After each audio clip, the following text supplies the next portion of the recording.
মই গোটেই বড়োলেণ্ড অঞ্চলৰ যিমান আমাৰ ধৰ্মীয় অনুষ্ঠান আছে তাতে গৈ পেলাই যি আমাৰ বড়োলেণ্ড অঞ্চলত শান্তি ঘূৰি আহিলে আমাৰ অঞ্চলত যি উন্নতি এতিয়া চলিছে এইটো ঈশ্বৰৰ কৃপাতে হৈ আছে।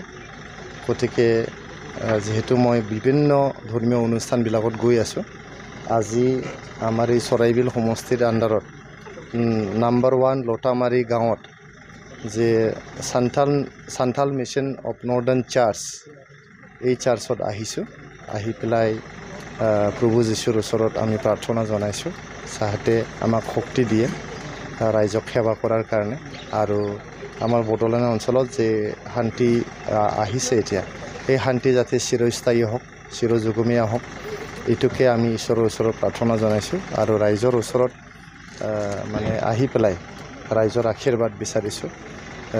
ৰাইজ সকলো আমি ইয়াতে একগোট হৈ পেলাই প্ৰেয়াৰ কৰিছোঁ আৰু আমি এইটো অঞ্চলত উন্নয়ন কেনেকৈ আনিব পাৰোঁ, সৰু সৰু ল'ৰা ছোৱালীক আমি শিক্ষা কেনেকৈ দিব পাৰোঁ, আমাৰ গৰীব দুখীয়া লোকসকল কেনেকৈ উঠি আহিব পাৰে, ইয়াৰ ওপৰত আমি বিস্তৃতভাৱে আলোচনা কৰিছোঁ।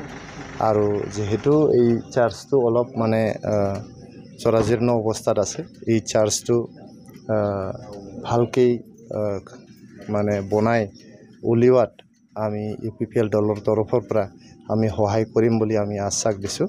প্ৰমোদ বড়ো ছাৰৰ নিৰ্দেশত আৰু আমাৰ পাৰ্টি নেতৃবৃন্দৰ নিৰ্দেশত গোটেই বড়োলেণ্ড অঞ্চলত ঘূৰি ঘূৰি য'ত য'ত সমস্যা আছে এই সমস্যাবোৰ সমাধান কৰাৰ কাৰণে চেষ্টা কৰিছোঁ।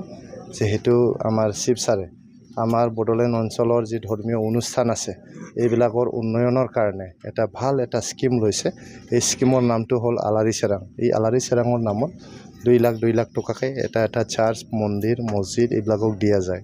গতিকে আমি নেক্সট ইয়াৰৰ যি আমাৰ বাজেট আছে এই বাজেটত আমি এইটো চাৰ্চৰ কিবাটো ধৰি দিম আৰু আলাৰী চেৰাঙৰ আণ্ডাৰত আমি অনুৰোধ জনাম চিফ ছাৰক এই চাৰ্চৰ কাৰণে যাতে আলাৰী চেৰাঙত 2 লাখ টকা ধাৰ্য কৰে, এইটো আমি অনুৰোধ জনাম।